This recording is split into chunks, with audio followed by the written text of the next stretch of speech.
Doctor, எத்தனை வருஷத்துக்கு ஒரு முறை பெண்கள் வந்து பேப் ஸ்மியர் இல்ல கர்ப்பப்பை ஸ்கேன் பண்ணிக்கணும்? அதே மாதிரி மேமோகிராம் ஸ்கேனும் எவ்வளோ வருஷத்துக்கு ஒரு முறை செஞ்சுக்கலாம்? இத பத்தி கொஞ்சம் சொல்லுங்க. பேப்ஸ்மியரை பொறுத்த வரைக்கும் நம்ம வந்து 30 இயர்ஸ்லேருந்து ஆரம்பிக்கலாம். Pap smear at least every 3 to 5 years. இப்போது நம்ம இதோட சேர்ந்து ஹெச்பிவி டெஸ்ட்னு ஒரு டெஸ்ட் இருக்குது. அது என்னன்னா அந்த கர்ப்பவாய் கேன்சர் உண்டு பண்ணக்கூடிய ஒரு வைரஸை கண்டுபிடிக்கிறது, ஹெச்பிவி வைரஸை கண்டுபிடிக்கிறது. நம்ம இதையும் சேர்த்துட்டோம்னா எவ்ரி 5 இயர்ஸ் ஒன்ஸ் நம்ம பார்த்தா அந்த கர்ப்பப்பை வாய் பரிசோதனை பண்ணால் போதும்.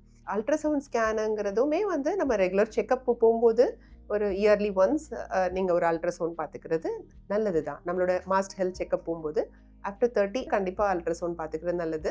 மேமோகிராமை பொறுத்த வரைக்கும் 40+ இருக்கிற எல்லாருமே வந்து இயர்லி ஒன்ஸ், நம்ம அமெரிக்கன் கேன்சர் சொசைட்டி என்ன ரெக்கமெண்ட் பண்ணுதுன்னா 40 இயர்ஸ்லேருந்து 55 இயர்ஸ் வரைக்கும் இயர்லி ஒன்ஸு, 55 இயர்ஸ்க்கு அப்புறமா எவ்ரி 2 இயர்ஸ் ஒன்ஸு.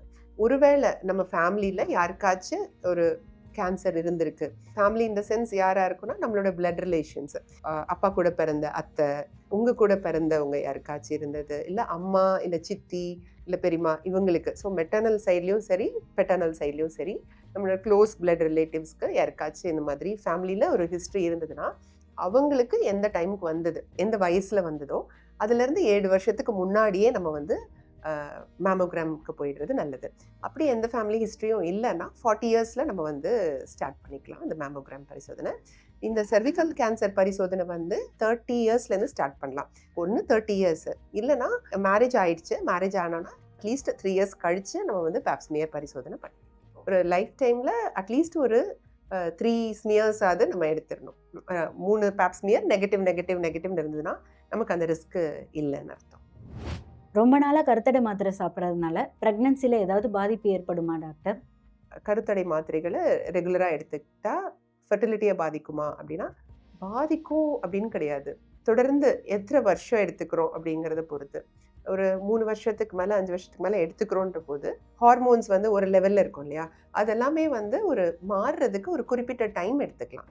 இந்த மாதம் விடுறேன் ஆனால் எனக்கு அடுத்த மாதமே பேபி வந்துடணும் அப்படின்னு நினைக்கும் போது அது சில சமயம் ஒரு சிரமமாக இருக்கலாம்.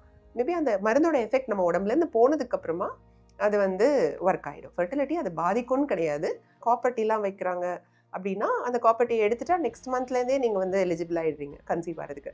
இந்த மாதிரி டேப்லெட்ஸ் வந்து ஒரு 6 மந்த்ஸ்க்கு மேலே 1 இயர்க்கு மேலே நம்ம ரெகுலராக எடுக்கும்போது நம்மளோட பிட்யூட்ரி, அந்த ஹைப்போதலமஸ் எல்லா இடத்துல சின்ன சின்ன சேஞ்சஸ் பண்ணியிருக்கோம். ஸோ அந்த சேஞ்சஸ் வந்து மாறுறதுக்கு ஒரு குறிப்பிட்ட டைம் பீரியட் ஆகும். மேபி ஒரு 3 மந்த்ஸ் கூட ஆகலாம். அவங்களோட உடம்பு அதை எப்படி ரெஸ்பாண்ட் பண்ணுதுன்றது பொறுத்து. ஸோ 1 மந்த்லேருந்து 6 மந்த்ஸ்க்குள்ளே அந்த சேஞ்சஸ் நடக்கலாம். ஸோ அதுக்கப்புறம் ஆட்டோமேட்டிக்காக வந்துடும். இந்த கருத்தடை மாத்திரையை பொறுத்த வரைக்கும் அதுக்கு ப்ரொடெக்டிவ் எஃபெக்ட்ஸும் இருக்குது. கருத்தடை மாத்திரை சாப்பிட்றவங்களுக்கு பிரெஸ்ட் கேன்சர் வர்றதுக்கு உண்டான வாய்ப்புகள் வந்து தள்ளி போகுது, அந்த ஓவரியில் உள்ள கேன்சர் வர்றதுக்கு உண்டான வாய்ப்புகள் தள்ளி போகுது அப்படின்லாம் கூட இருக்குது. ஃபெர்டிலிட்டியை பொறுத்த வரைக்கும் கொஞ்சம் டிலே ஆகலாம், அது வந்து பாதிக்காது. இன்னொரு கொஸ்டினும் என்கிட்ட இருக்குது. மாதவிடாய் தள்ளி போகிறதுக்கு மருந்து சாப்பிட்றது ஓகேவா? நாமளே எடுத்துக்கலாமா? இல்லை டாக்டர் கிட்ட கன்சல்ட் பண்ணி தான் பண்ணணுமா? மாதவிடாய் தள்ளி போகிறதுக்கு செல்ஃப் மெடிகேஷன் பண்ணிக்க வேண்டாம். ஏதோ ஒரு பெரிய அக்கேஷன் அப்படின்னு தான் சொல்லி தான் எல்லோரும் கேட்பாங்க. பெரிய அக்கேஷன் திருப்பி வந்துட்டே தான் இருக்கும். ஸோ அதனால் அடிக்கடி வந்து அந்த ஹார்மோன் டேப்லெட்ஸை அதுவும் செல்ஃப் மெடிகேட் பண்ணிக்கிறது கண்டிப்பாக அட்வைசபிள் கிடையாது. மாதவிடாயை வந்து நம்ம ஒரு தடையாக நினைக்க வேண்டாம். எனக்கு பீரியட்ஸ் வரப்போது, என்னால் வெளியில் போக முடியல, எனக்கு பீரியட்ஸ் வரப்போது, என்னால் இது பண்ண முடியாதுன்னு நம்ம மைண்ட்லேருந்து ஃபஸ்ட்டு எடுத்துடணும். அதுக்காக டேப்லெட்ஸ் செல்ஃப் மெடிகேட் பண்ணிக்கிறது கண்டிப்பாக வேண்டாம். இன்கேஸ் உங்களுக்கு அதுக்கு டேப்லெட் தேவைப்படுதுன்னா கூட ஒரு தடவை கன்சல்ட் பண்ணிவிட்டு நீங்கள் வந்து வாங்கிக்கலாம். ஏன்னா அதில் இந்த ஹார்மோன் சேஞ்சஸ் எல்லாம் பார்த்துட்டு தான் நம்ம அந்த டேப்லெட்ஸ் கொடுக்க வேண்டியிருக்கும். அந்த ஹார்மோன் சேஞ்சஸை ஒரு அல்ட்ராசவுண்ட் பண்ணுறதன் மூலியமாக அந்த எண்டோமெட்ரியமோட அளவை பார்த்துட்டு டாக்டர் வந்து ப்ரிஸ்கிரைப் பண்ணுவாங்க. So that will be much safer.